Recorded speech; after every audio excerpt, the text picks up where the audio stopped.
அம்மா எனக்கு மட்டும் கொடுத்த முறுக்கு. ப்ளீஸ் பா, எனக்கு முறுக்குனா ரொம்ப பிடிக்கும். உனக்கே தெரியும்ல. ஒண்ணே ஒண்ணு தாயே. ஜென்சா, உன்னோட ஃப்ரெண்ட்ஸ் எல்லாத்துக்கும் ஒண்ணு கூட. எங்க அம்மா எனக்கு மட்டும் தான் கொடுத்தாங்க. பத்திரமா வச்சுக்க சொன்னாங்க. திங்ஸ் தான் பத்திரமா வச்சுக்க சொல்லிருப்பாங்க. ஸ்நாக்ஸ் எல்லாம் கொடுக்கலாம். மிக்கி, இது எனக்கு மட்டும் தான்.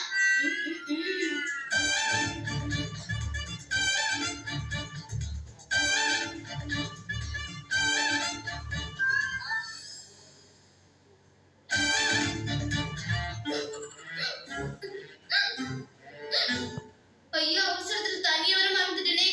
க்ளோரி, அவசரத்துல தண்ணிய மறந்துட்டேன். கொஞ்சம் தண்ணி கூட.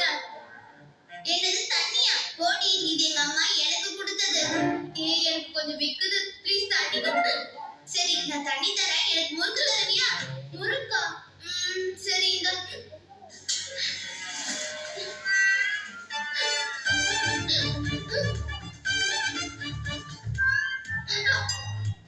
கொஞ்சோடு தண்ணிக்கு என் முறுக்கா அஸ்கு புஸ்கு.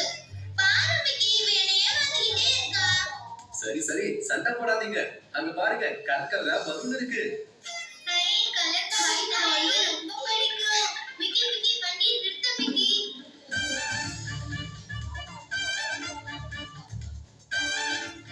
High, balloon. அண்ணா, கடைக்காரண்ணே இங்க வாங்க.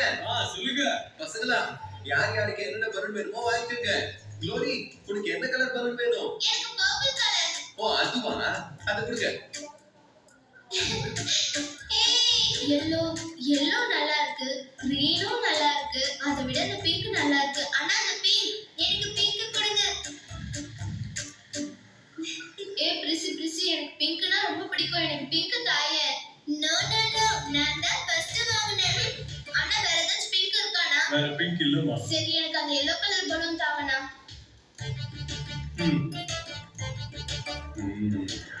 எனக்கு கிடைக்காதது வேற யாருக்கும் கிடைக்க கூடாது. ஜெரிஷா, எதுக்கு என்னோட பலூனை உடைச்ச? நான் ஒண்ணும் உடைக்கல. எதுக்கு என்னோட பலூனை உடைச்ச? நான் தான் உடைக்கல. என்ன நடக்குதுங்க? மிக்கி, ஜெரிஷா என்னோட பலூனை உடைச்சிட்டா. எதுக்கு நீ அவனோட பலூனை உடைச்ச? எனக்கு கிடைக்காத பலூன் வேற யாருக்கும் கிடைக்க கூடாது. ஐயோ, என்ன இப்படி இருக்கீங்க? எல்லாரும் செல்ஃபிஷாவே இருக்கீங்களே, என்ன பண்றது? ஐயோ, நீங்க எல்லாரும் வண்டியில ஏறுங்க. நாம முக்கியமான இடத்துக்கு போக போறோம். எந்த இடத்துக்கு போக போறோம் மிக்கி? அத நான் போகும்போது சொல்றேன். நீங்க ஏறுங்க. போங்க, சீக்கிரம் ஏறுங்க.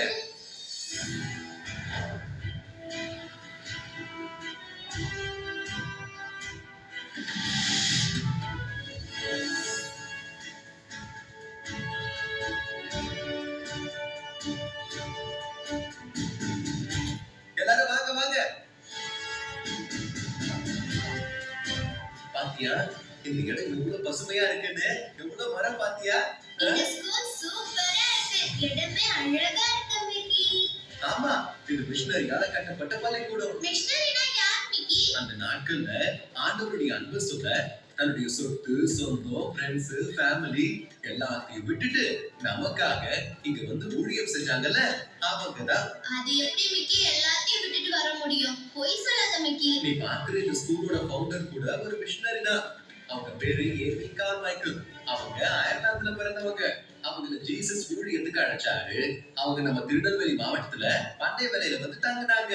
அந்த பகுதியில ஆதரவற்ற பெண் பிள்ளைகளுக்கு ஆதரவு தந்தாங்க, கல்வி தந்தாங்க. தன்னுடைய தன்னலமற்ற சேவை மூலமாகவும் அன்பு மூலமாகவும் அவங்கள ஆண்டவருடைய பிள்ளைகளா மாத்தினாங்க. அவங்க ஊழியத்தின் மூலமா அவங்க நிறுவன டோனா ஒரு ஐக்கிய சங்கம் சிறப்பா செயல்பட்டு வருது. இவங்க மட்டும் இல்ல, இவங்களை போல நிறைய பேரு தன்னுடைய குடும்பத்தை, தன்னுடைய பணத்தை, தன்னுடைய நேரத்தை, தன்னுடைய சரீரத்தை இப்படி எல்லாத்தையும் அர்ப்பணிச்சு சுயநலம் இல்லாம நம்முடைய இந்திய தேசத்துக்கு வந்து பெரிய மிஷனரிகளா இருந்திருக்காங்க. பெரிய பெரிய ஸ்கூல்ஸ் கட்டியிருக்காங்க, பெரிய பெரிய ஹாஸ்பிட்டல்ஸ் கட்டியிருக்காங்க. அவங்கனால தான் நம்ம தேசத்துல பெரிய மாற்றமே வந்திருக்கு. ஆனா ஆண்டவருடைய பிள்ளைகளான நாம சின்ன சின்ன விஷயங்கள்ல கூட நம்ம ஃப்ரெண்ட்ஸ் கிட்டயே செல்ஃபிஷா நடந்துக்கிறோம். அது ரொம்ப பெரிய தப்பு. நானும் ஜீசஸ் பிள்ளையா இருந்துட்டு ஃப்ரெண்ட்ஸ் கிட்ட கூட சுயநலமா இருந்துட்டேனே. நான் இனிமேல் தப்ப செய்யவே மாட்டேன். Sorry Priscilla, sorry Mickey, sorry Gloria. Mickey, இனிமேல் நானும் சுயநலமா இருக்க மாட்டேன். மிஷனரிகளை போலவே வாழ்வேன். நாம எல்லாரும் ஜீசஸ் உடைய பிள்ளைங்க.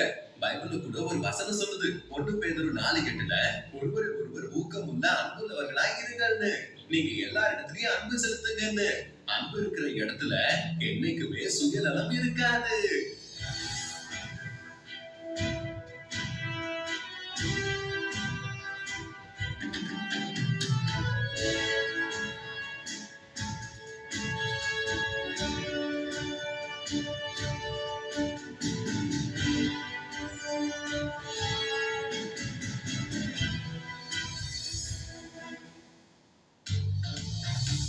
சரி. ஓகே, இந்த வீடியோ பிடிச்சிருந்துச்சா பிடிக்கலையா?